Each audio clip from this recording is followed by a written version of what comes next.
une litanie du beau, du chic et du glamour.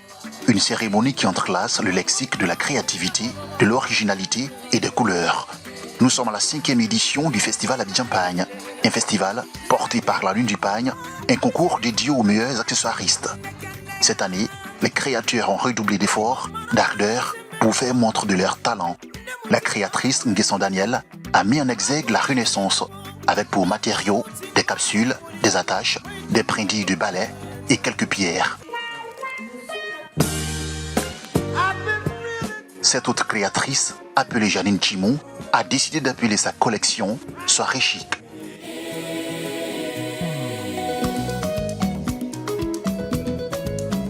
Le seul homme en compétition, Oscar Grimaud, a fait avec des couleurs d'exposition, un arc-en-ciel de douceur, fièrement mis en évidence par la sveltesse des mannequins.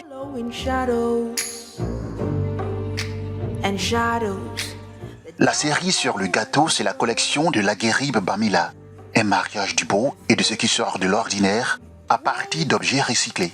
Une originalité qui force l'admiration du public, comme pour montrer la fin d'une trilogie. L'épilogue de cette palette de création est tout trouvé.